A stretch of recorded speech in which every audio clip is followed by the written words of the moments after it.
Bulletin లో మరో breaking news చూస్తున్నాం. బండి భగీరథ్ కు హైకోర్టులో బిగ్ షాక్ తగిలింది.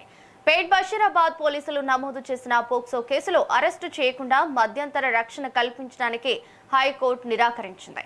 బండి భగీరథ్ దాఖలు చేసిన ముందస్తు బెయిల్ పిటిషన్ పై తీర్పు రిజర్వ్ చేస్తున్నామని, ప్రస్తుత దశలో ఎలాంటి మధ్యంతర ఉత్తర్వులు ఇవ్వలేమని స్పష్టం చేసింది. ఈ నెల 21న ముందస్తు బెయిల్ పిటిషన్ పై తీర్పు వెలువరిస్తామని తెలిపింది. అయితే కనీసం ముందస్తు బెయిల్ పిటిషన్ లో తీర్పు ఇచ్చే వరకు అరెస్ట్ నుంచి రక్షణ కల్పించాలని పోలీసులకు అన్ని విధాలా సహకరించేందుకు సిద్ధమని భగీరథ్ తరపు సీనియర్ న్యాయవాది నిరంజన్ రెడ్డి చేసిన విజ్ఞప్తిని ధర్మాసనం తోసిపుచ్చింది. ఈ దశలో ఇప్పటిప్పుడు ఎలాంటి మధ్యంతర ఉత్తర్వులు ఇవ్వలేమని స్పష్టం చేసింది. ఇక ఇదే అంశానికి సంబంధించిన మరింత సమాచారం మా ప్రతినిధి కరుణాకర్ అందిస్తారు. కరుణాకర్, చెప్పండి.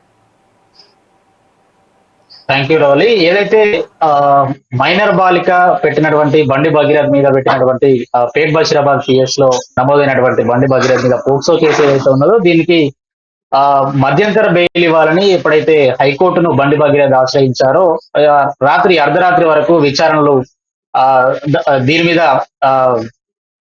హైకోర్టులో విచారణ జరిగింది.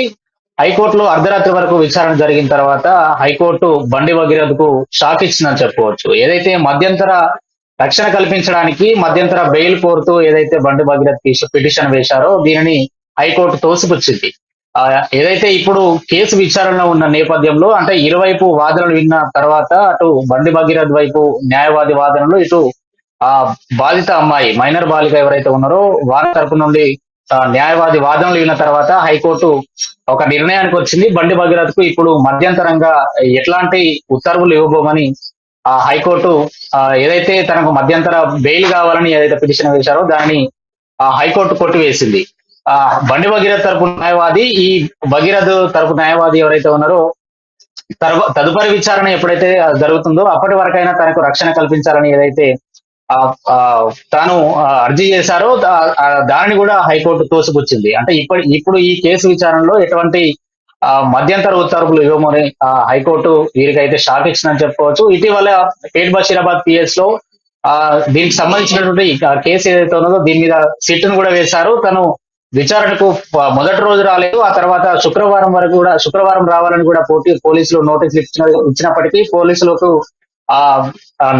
శుక్రవారం కూడా బండి భగీరథ్ విచారణకు రాలేదు. శుక్రవారం వరకు చూసిన పోలీసులు రాత్రి ఏదైతే తనకు అనుకూలంగా తీర్పు వస్తుందని భావించాడో బండి భగీరథ్ తనకు అనుకూలంగా తీర్పు వచ్చిన తర్వాత ఏదైతే పేట్ బషీరాబాద్ పిఎస్ లో కేసు విచారణ జరుగుతూ ఉన్నదో ఆ కేసు విచారణకు హాజరు కావాలని బండి భగీరథ్ అనుకున్నట్టుగా కూడా కొన్ని వార్తలు వచ్చిన నేపథ్యంలో తనకు హైకోర్టు షాక్ ఇచ్చింది. తనకు మధ్యంతర బెయిల్ ఏదైతే కోరాడో ఆ మధ్యంతర బెయిల్ ఇప్పుడు ఎట్లాంటి దాని మీద ఉత్తర్వులు ఇవ్వని హైకోర్టు స్పష్టం చేయడంతో ఇప్పుడు పరారీలో ఉన్నాడని చెప్పేసి ఇప్పటికే సైబరాబాద్ పోలీసులు బండి భగీరథ్ పరారీలో ఉన్నాడు, అతని కోసం గాలింపు చర్యలు అయితే కొనసాగుతా ఉన్నది. ఇటు కరీంనగర్ లో కావచ్చు, అటు ఢిల్లీ, ఇటు హైదరాబాద్ వ్యాప్తంగా అతని కోసం గాలింపు చర్యలు అయితే కొనసాగుతున్నాయని చెప్పేసి ఇప్పటికే సైబరాబాద్ కమిషనరేట్ ఉన్నతాధికారులు ఇప్పటికే చెప్తున్నప్పటికీ సో ఏం చేస్తారు పోలీసులు దీని మీద బండి భగీరథ్ ను అరెస్ట్ చేస్తారా లేకపోతే తదుపరి అంటే విచారణకైనా పిలుస్తారా, మళ్ళీ ఒకసారి సిట్ నోటీసులు ఇస్తారా అనేది కూడా వేచి చూడాల్సిన అంశం అయితే మారింది. Lovely. Right, thank you Karunakar.